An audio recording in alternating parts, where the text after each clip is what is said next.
called The Future of Technology and Education, Building Career and Employment Preparedness, presented by Dr. Haden Land. And I will be introducing Dr. Land just in a little bit, as well as mentioning a little bit about his presentation. But before we do that, let me introduce myself. My name is Bill Gibbs. I'm the CapTech Talks host and a graduate admissions officer for the university. Here's the agenda that we'll be following today. Most of you are quite familiar with our organization, but in case you don't know too much about the university, we have just one slide having to do with capital. Then we'll go into the session pointers, the rules that we'll be following during the session today. I'll introduce the presenter. The presentation will occur. After the presentation, we'll take questions and then talk about upcoming webinars. We have 2 left in this spring, and then how to get a recording, the slides, and a certificate. Just a little bit about capital. And by the way, this session is being recorded so that if you miss any portion of it, we'll be sending a recording to everybody who is registered. A little bit about capital. And again, I know looking at the list of attendees that some of you are students, some of you are faculty, some of you are alumni, and many other guests who are familiar with the university. So bear with us, this is short. Now, Capital is a nonprofit, private accredited university. We're based in Laurel, Maryland, which is in the greater Washington, D.C. area between D.C. and Baltimore, Maryland. We've been around for a long, long time. We were established in 1927. Capital Technology University is fully accredited. We're accredited by the Commission on Higher Education of the Middle States Association. For those of you that may not be living in the United States, regional accreditation, which is what we have, is the highest form of accreditation available to any university in the nation. We're also authorized by the state we're in, the state of Maryland, to confer degrees all the way from associates, a 2-year degree, through bachelor's, master's, and even up to our doctoral degree. And we have several of our former alumni who are doctors or faculty members with us today. I do want to welcome you to the session. Here's some session pointers. We keep them simple and brief. We'll answer questions at the end of the presentation, but that doesn't mean you have to wait till the end to type them in. We'll use the text chat at any time, post the question. I'll be monitoring that, and we'll throw that question to the presenter at the end of his presentation. We're not activating microphones or webcams for participants today. So if you do have a comment or a question, be sure to put it into the text chat. We are recording this session. A link to the recording and to the slides will be sent to all registrants and will be available on our webinar webpage. And we offer participation certificates for the CapTech Talks. They're available upon request. When I send out the link to the recording, I will also invite you to reply to that email, and I'll talk a bit about that more at the end of the session, and we'll explain how to get your certificate of participation. All right, today's presentation, I want to get right into it. The Future of Technology and Education, presented by Dr. Haden Land. Let me talk just a little bit about Dr. Land. We're so pleased to have him join us today. A true gentleman and scholar, and I think you'll enjoy this presentation. Our presenter today is Dr. Haden Land.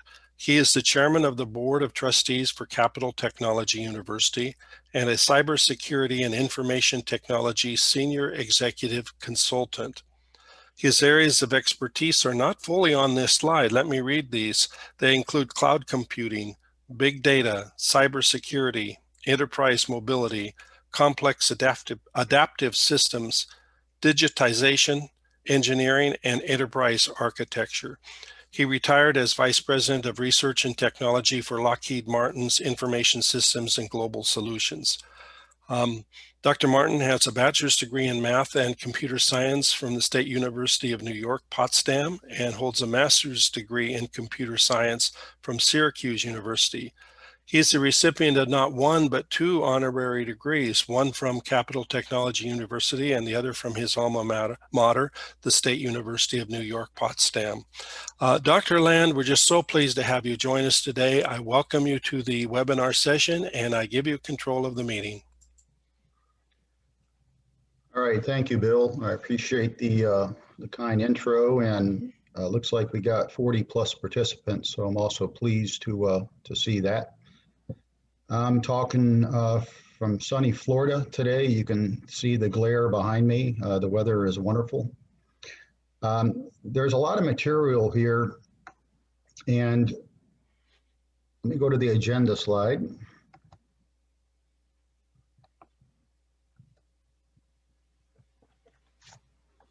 Click on it one more time on the screen itself.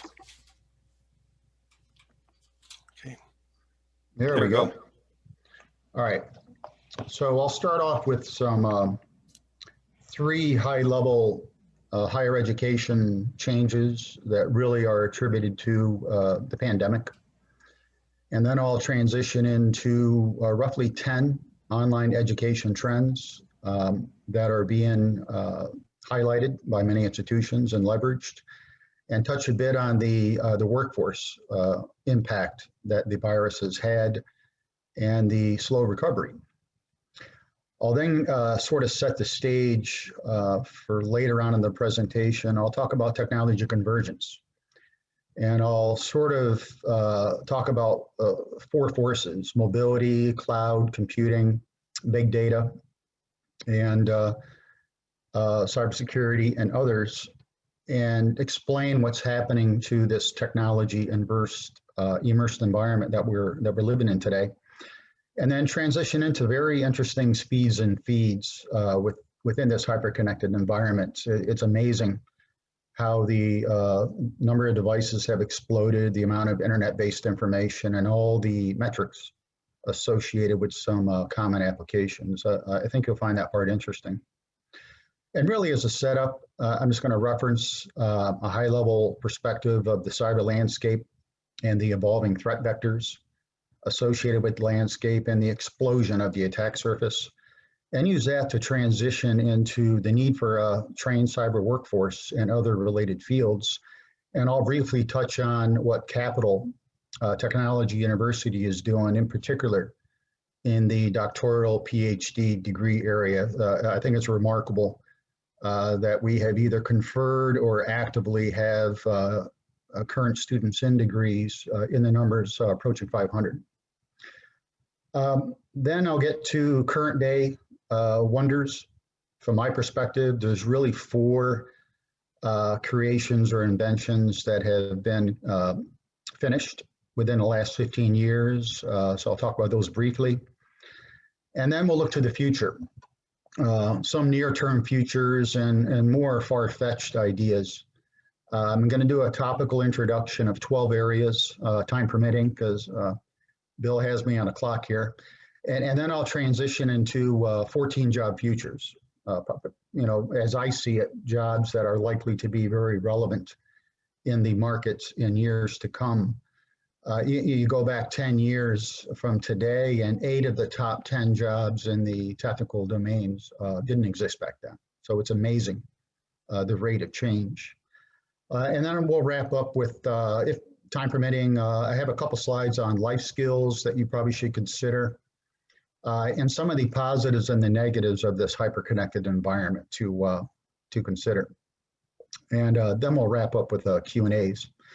I am experiencing rather intense sun rays behind me, so I just want to adjust this background a bit, so maybe I can see better here.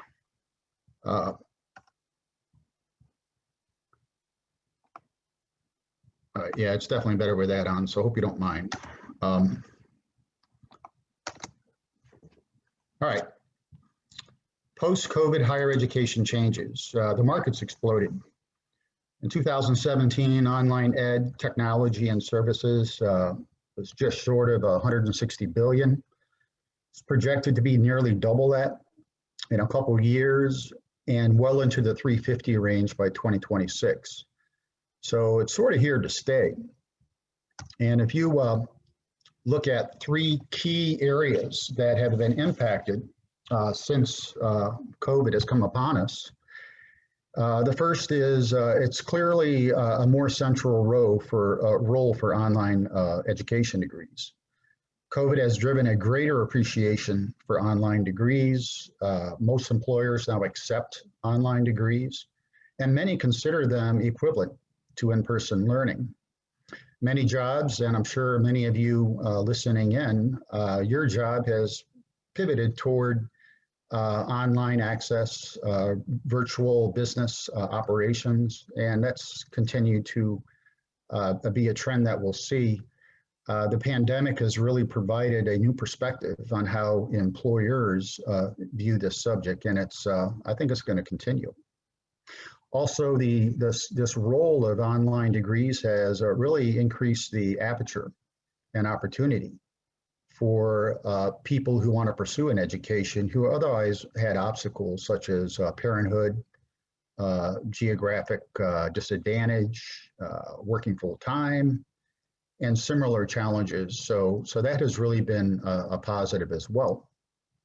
The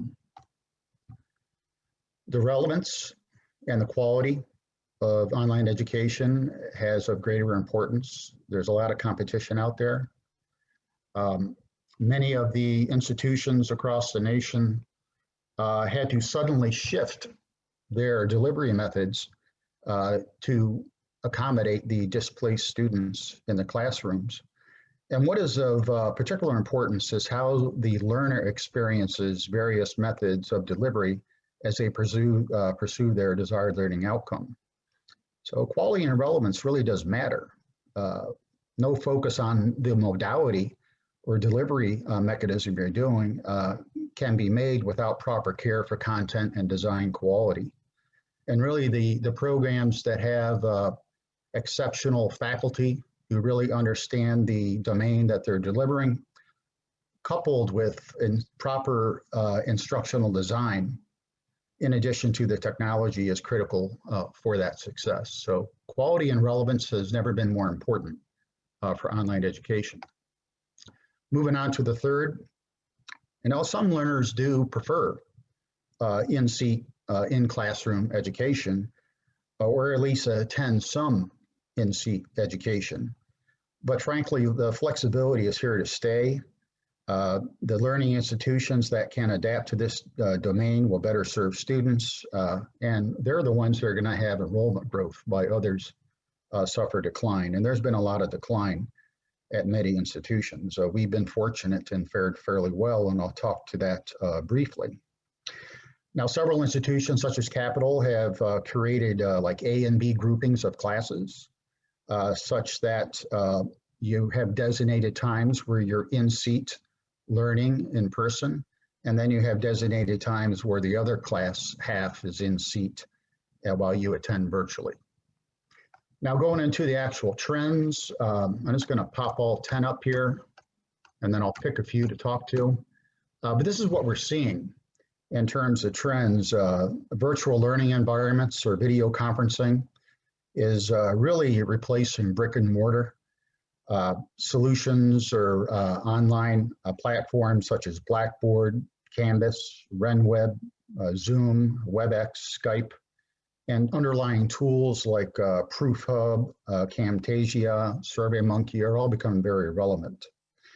The flipped classroom, if you're familiar with Khan Academy, they sort of made this famous over the years.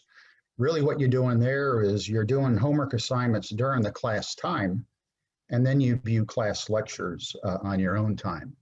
So it really places the in-teacher engagement period on solving problems. I'm a fan of that.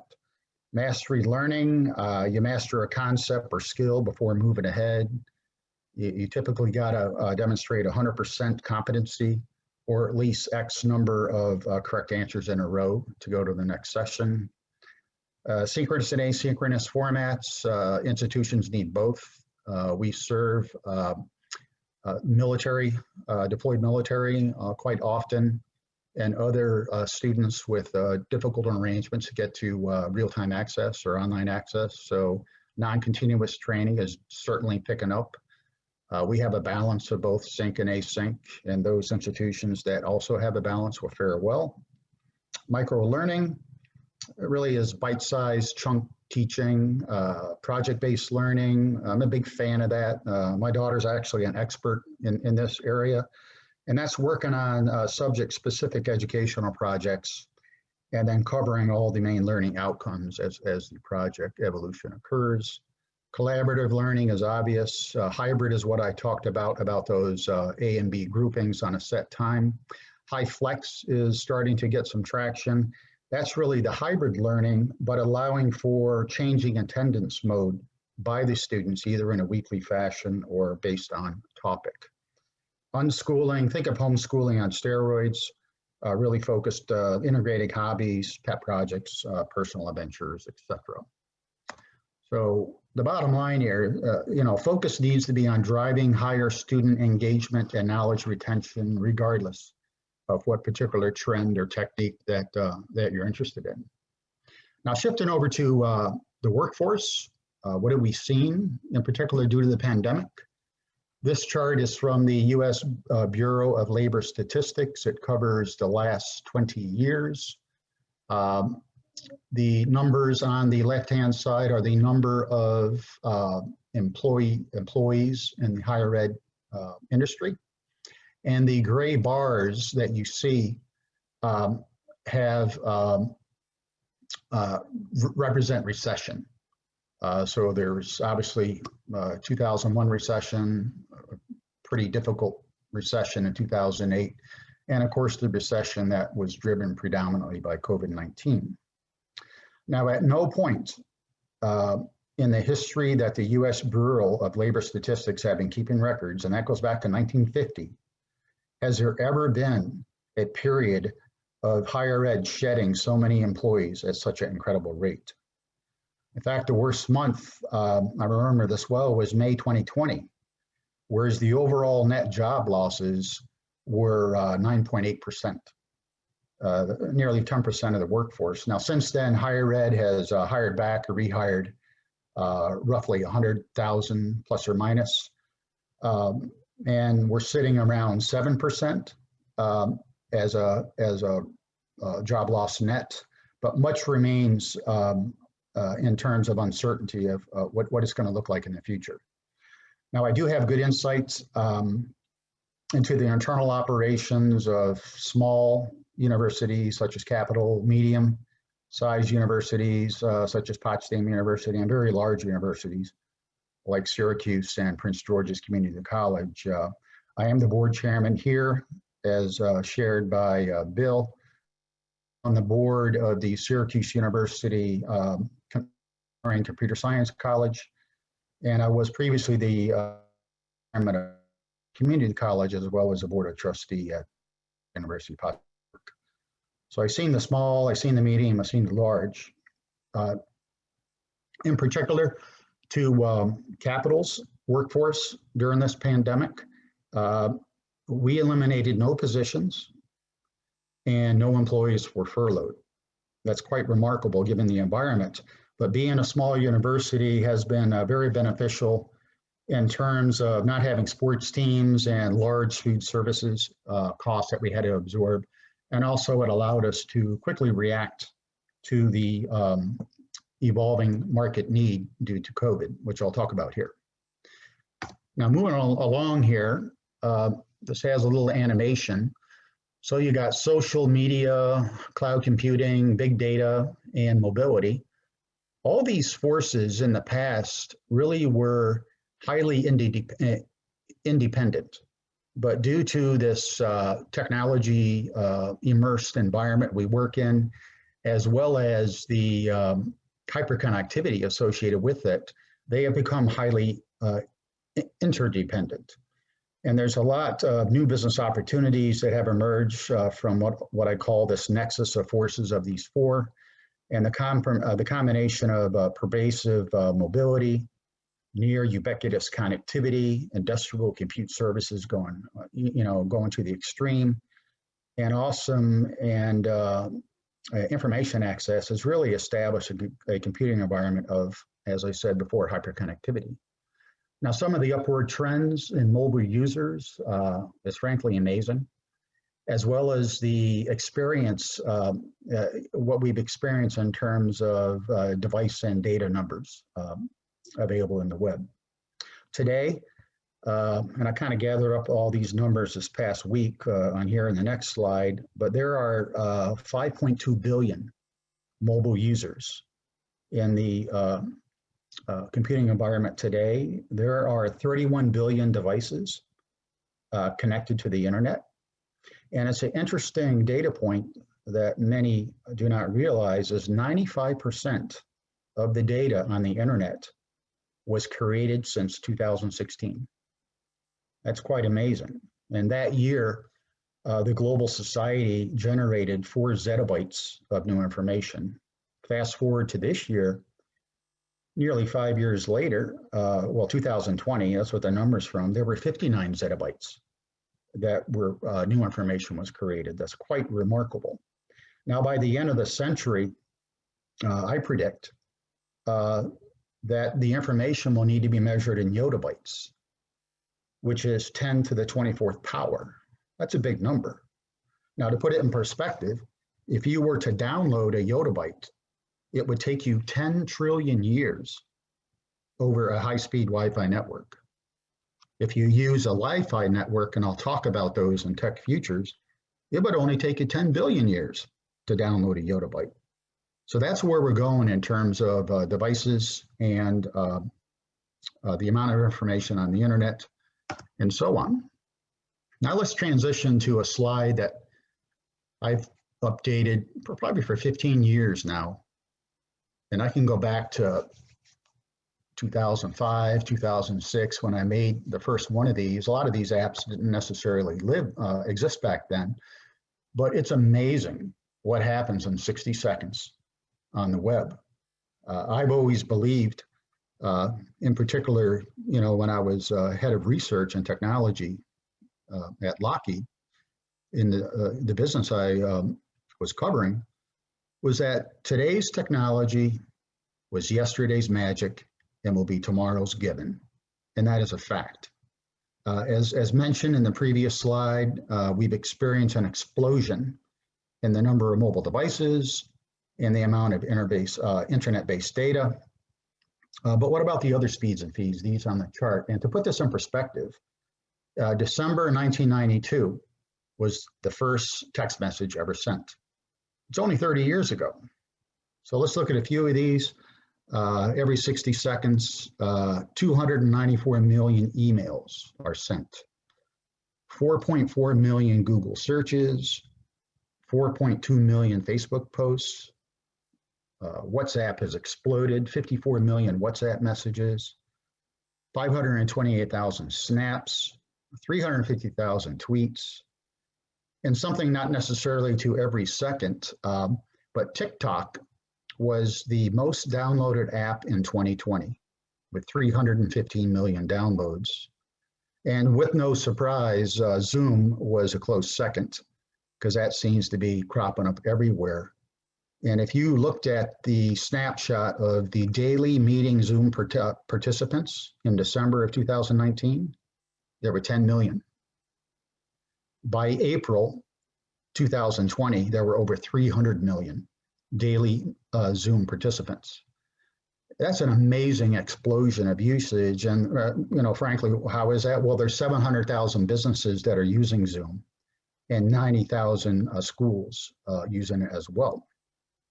The amount of user population, I've made many statements in the past. If you've seen some of my talks, if Facebook were a country, Instagram, Twitter, et cetera, they'd be one of the largest countries in the world. But let's just look at average monthly users, which is actually a much smaller number than registered users of an app. But for Facebook, the average monthly active users is 2.74 billion. That's right, 2.74 billion. Instagram, 1.15 billion, TikTok, 689 million, Twitter, 353 million, LinkedIn, 310 million, Snapchat, 249 million. Now, each of these apps, have many more registered users, as I said, but combining these trends with the previously mentioned technology convergence has really created an end user state of hyperconnectivity. And there's some good things that can happen because of that, and there's some bad things. And toward the end of the pitch, assuming I have time, I talk about some of the negatives and the positives associated with that being a user in this environment. So I would take note of those, and also some key life skills that you should consider in that, in this area. So let's flip over to sort of a setup I talked about I was going to just reference the cyber landscape and threat vectors. Cyber actors are becoming more prevalent.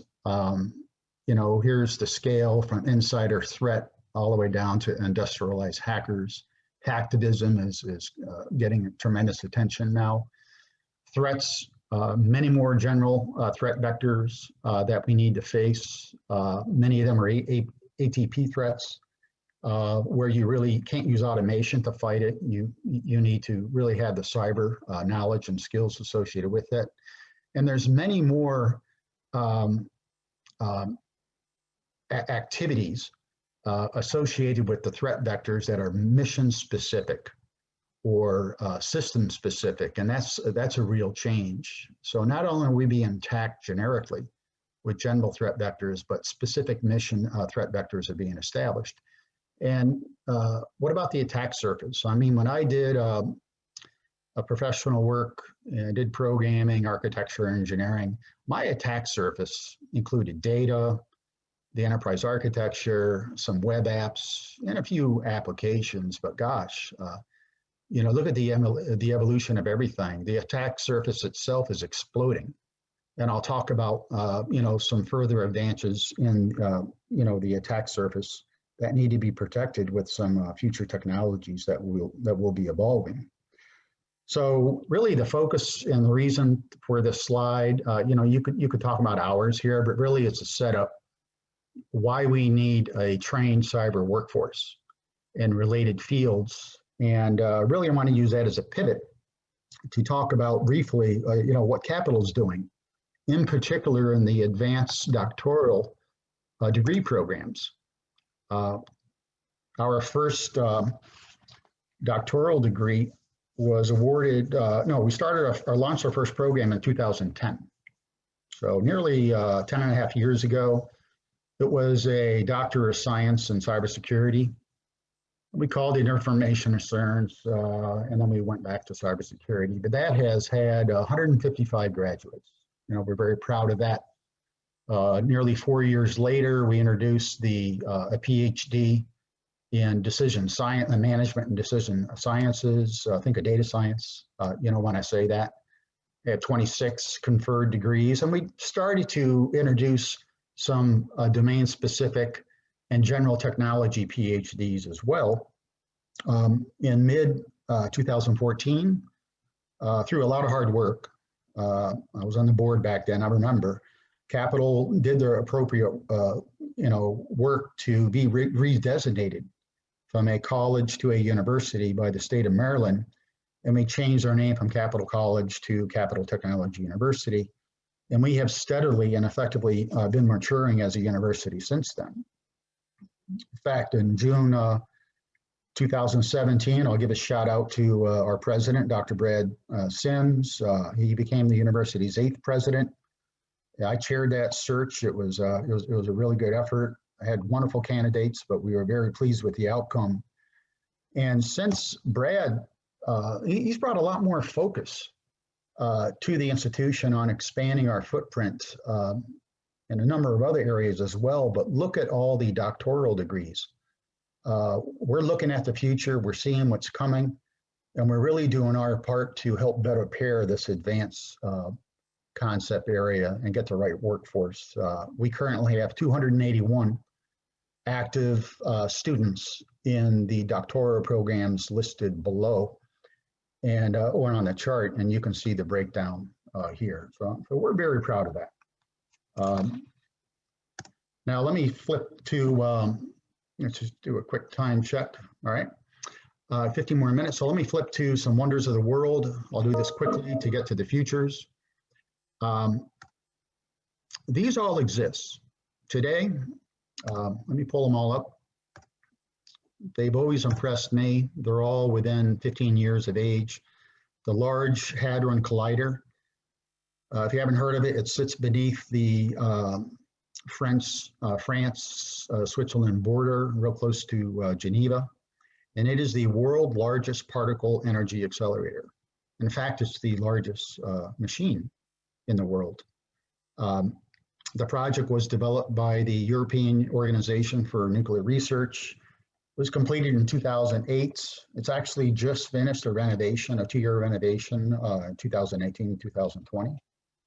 There were 100 countries involved, 10,000 scientists, and its main purpose is really to answer questions of science and the universe, as well as develop technologies in medical imaging, electronics.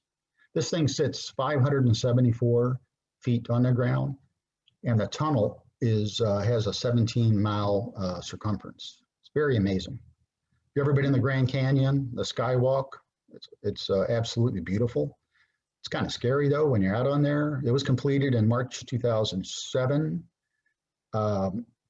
It can hold, if I recall, 71 million pounds it can hold. And look at that structure extend out. It's 1,219 or so meters above the Colorado River, and it extends 21 meters out on the cliff edge. I think it was made with 83,000 pounds of glass and over 1 million pounds of steel. So I'm pretty impressed with that one. The Burj Khalifa in Dubai, completed 10 years ago. The world tallest building, 828 meters. Nothing really comes close to it. There were so many obstacles putting up this freestanding building that there were over 40 wind tunnel tests that were required in order to get the design moving.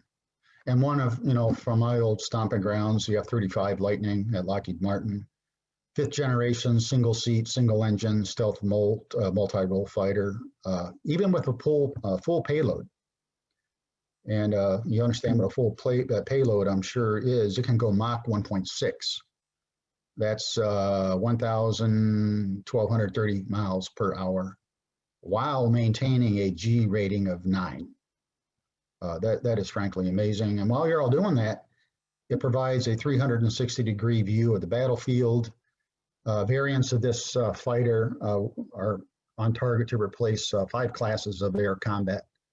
And pilots are anticipated and are experiencing process improvement anywhere to 6 to 8 times.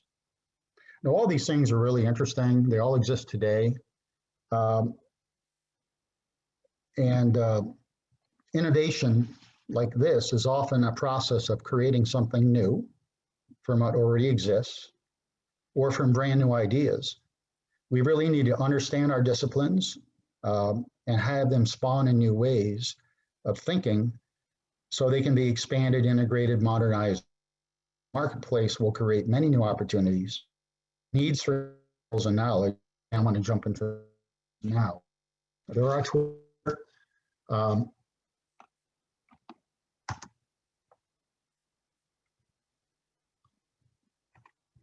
So let me talk about one that's obvious. I'll talk about energy transformation in general. Now, I can pretty much guarantee you within 5 years, possibly 3, possibly 4, carbon footprints will be viewed as socially unacceptable. Focus will be placed on the creation of new sustainable net zero technologies, not only aimed at reducing, but also removing CO2. And I believe that removal will be measured in gigaton levels, not the smaller amounts that we talk about today. I see the electronics sector to really transition to a concept called digital twins, which are virtual replicas of physical devices that provide a more reliable real-time backup infrastructure. Wind and solar costs, I think, will plummet over the near years. Solar energy will really be transitioned to collecting it in outer space and distributing it to the Earth with minimal diffusal of energy.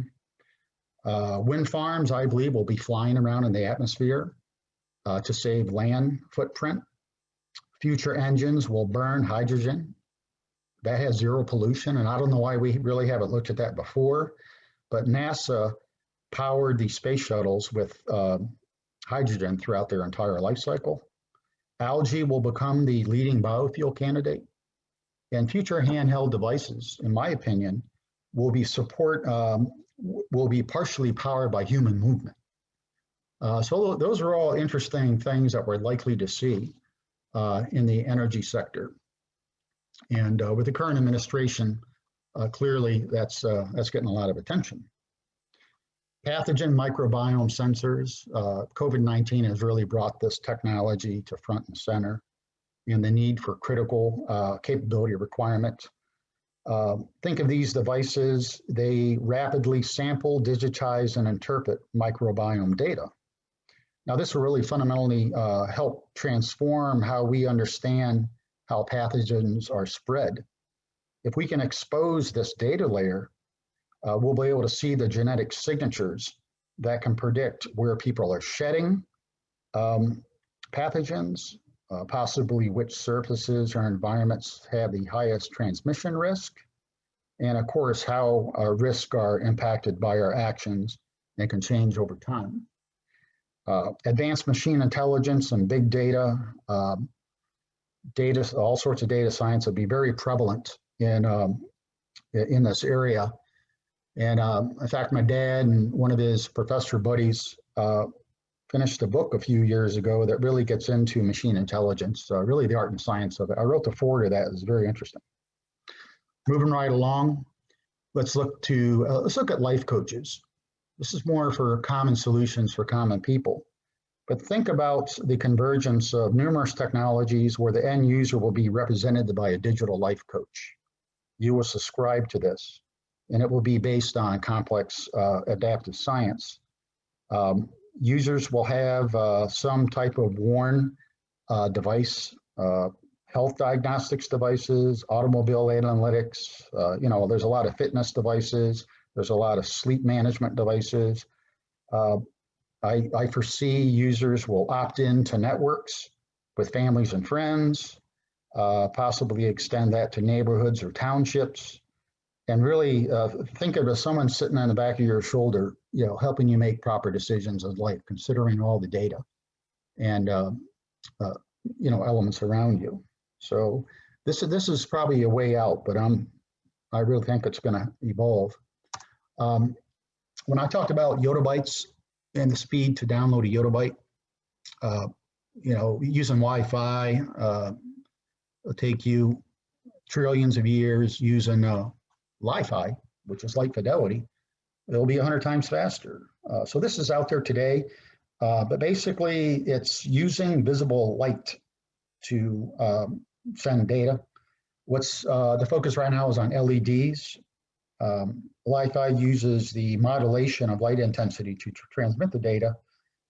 Still a wireless technology like Wi-Fi, where the tech folks out there know that Wi-Fi uses radio frequency to include a voltage and an antenna to transmit, where Li-Fi uses visible light communication or infrared in combination with UV spectrum waves. And as I said before, 100 times faster. So you're going to start seeing the term Li-Fi pick up quite a bit. Moving right along, cyberfractology. A couple buddies of mine, we've been toying around with this idea for years. Some of this exists today, but think of it as a framework. As the internet grows and more objects become connected, there'll be a need for netizens, and I call netizens citizens of the network, that they're going to want to do their work in a safe haven with these exploding attack surface and threat vectors that I talked about before.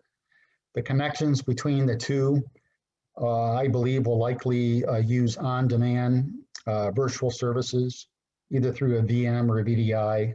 And then when the user's work is done, the session will be torn down and leave no evidence of what work does occur to protect their privacy. Probably built on hardened software objects through an encrypted kernel, riding on top of obviously more embedded hardware. You're going to see biometrically derived certificates and gesture-based actions in order to get access. A lot of swarm intelligence, hunter kill bots tuned to look for anomalies, and so on. So cyberfractology, elements of this exist today, but think of this as a new integrated framework of the future. Quantum biology, and really here I'm looking at health in particular, synthetic biology, you probably heard about, familiar with that, taking it to the next level. This is a bridge between bio and nanotechnologies within the healthcare field. And really the goal here is to repair the living body as damage occurs, or to prevent damage, including aging. Areas, bone breaks, ligament tendon damage, other structural issues. I see this using the advanced genome big data to help teach your body to adjust itself to the environment. So I have to speed up here looking at the time. Biomimicry, I think we all understand this. Why do school fish? Why do birds flock? Why do cattle herd? Well, there's a reason. They've been doing this for thousands, if not millions of years. So what's advanced biomimicry? Well, it's combining multiple biological capabilities into a particular solution, or learning from nature and making a mechanism that is simpler and more effective than the system observed in nature. So I've always been a fan of this. Some basic examples. Termite mounds have influenced the design of structures that can self-temperature regulate. The Japan bullet train was based on the kingfisher bird beak. Wind turbines have been modeled after humpback whale flippers. The mosquito bite technique was used to create a painless hypodermic needle. And Velcro, the basis of Velcro was plant spurs that stick on you. Personalized cures, similar to synthetic biology. But here, we're looking at using genetic and other biomarker information to make a very targeted treatment for patients. These things could include decisions about who should get certain kinds of surgical procedures, therapies, or other treatments. These methods streamline clinical decision by using biological information available through the genetic test or biomarker, and then uses a patient's particular profile in order to prescribe the optimal treatment. Now, leveraging this capability with those future biobots of quantum biology, I think will really create advances in cure rates for some of the more challenging diseases. So it's got 4 quick ones left here. Let me hit 2 of them due to time. Nano Fabrics, pretty interested in this. Textiles engineered with small particles that give ordinary materials advantageous properties. You probably bought some clothes that have extreme water resistance, or odor or moisture elimination, increased strength, bacterial resistance. That's really the nano fabric that they're either constructed with, called nanofibers, nanoscopic fibers, or by applying a layer of nanoparticles to a regular fabric. I'm pretty excited about this area. It involves a lot of interdisciplinary skills, which I'm a big fan of. Bioengineering, molecular chemistry, physics, computer science, system engineering, domain expertise, also very relevant. Look at textile manufacturing, tissue engineering, architectural design, 3D printing, and many others being impacted by this. Let's go with one more. I think most know what augmented reality is in clouds. Autonomic means acting or occurring involuntary. So think of a cloud with a nervous system and AI capability. But asteroid mining, this is probably the most far-reaching one. It's really for future generations. Really, we need space travel to become more commoditized. Well, actually, there's been 11 astros that I'm aware of that have been assessed for elements using remote methods. Now, these assumptions and measurements really need to be validated by actual robotic missions to sample the asteroid minerals.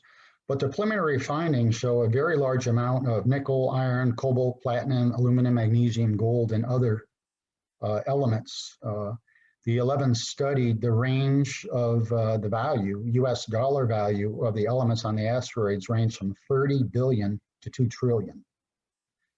Now, a key driver for this in the future could be that China has been buying up much of the world's rare earth elements. If you're not aware of that, and other countries, including ours, will likely need to look at this going forward.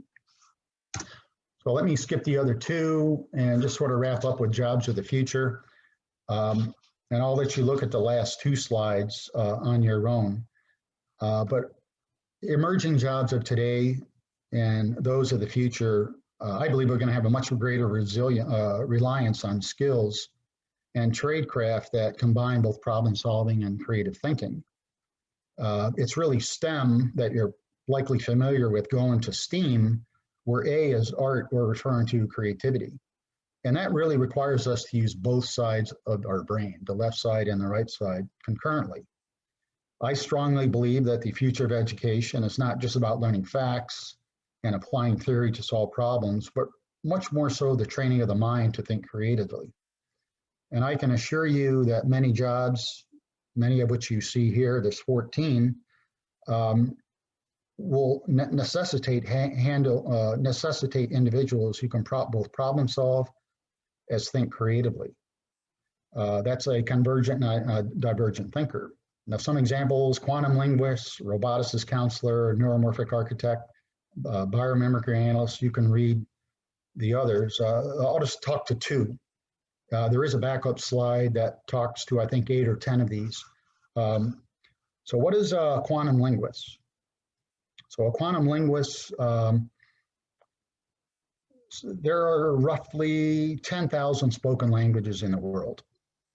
And if I did a search on the web, I typically use English. Could possibly get away with using Spanish, but we typically use English. Well, what about the other 9,999 languages that have related knowledge? In many cases, certain languages or cultures are known to have more expertise in a particular area, but who knows that? Which one is the right one, the right source? A quantum linguist will help us optimally navigate content using multidimensional relationships, language constructs, semantic cultural references, metadata, and other disparate group information, and translators on steroid in order to get the best knowledge from across all the world languages. Last one, roboticist counselor. Think of the future. These counselors will observe family interactions, identify their needs, and understand their lifestyle so they can prescribe and help them make a wise decision about the best type of robot that would meet their needs. Additionally, if the robot is not working out or there's family conflict with a new house robot, the counselor is on hand to provide other options and ongoing customer service. I think robots are going to play a much greater role in home care and other services than they do today in the not too distant future. Now, prior to my retirement, I was very working on STEAM with the Congressional Caucus, a bipartisan group of members of Congress, also very active with university chancellors and presidents. So I try to stay in touch with where this is going. So as I said, there's a backup slide here, and due to time, let's skip these. But here's just a quick snapshot of negative and positive attributes that could be a consequence of living in hyperconnectivity. And here's some key life skills or work skills that you really ought to think about in terms of your employment now or future career. So with that, let me wrap up my slides. And if Bill, if you want to take back control. This is what we talked about. And I don't know if we have any Q's and A's that I can address now. There are a few. Let's try to, we'll have just a few moments, but we do have a little bit of time. Okay. Willie asks, what is the source of the hyperconnectivity slide and statements? The ones with all the speeds and the feeds. Mm-hmm. Yeah, I basically did a search on the web over the last few days, and I got all updated information. The original version of this slide from roughly about 2004 was a gentleman from IBM, a peer of mine, where I got the idea from, and have since morphed it multiple times. But the data and the numbers on the slide are current, or as best as current as me scrambling on the internet. If I had a quantum linguist or something like that to help me, I'd probably get additional data. If you're talking about the slide before, I was very big in Gartner Group and doing presentations for them and doing an advisor for them in technology areas. There's one graphic with the cloud mobility, cyber, big data graphic from 2012, which I have received permission from Gartner to use in this and other presentations. So those are the two sources in the background. All right. There are no more questions, so let me just remind people we have about a few moments. Type in your question into the text chat. We'll try to get to it. Alan Exner, who directs our Puente Library on campus, mentions that Dr. Land's father, Walker Land, the book that he wrote with David Schaefer, The Art and Science of Machine Intelligence, is actually available in the library.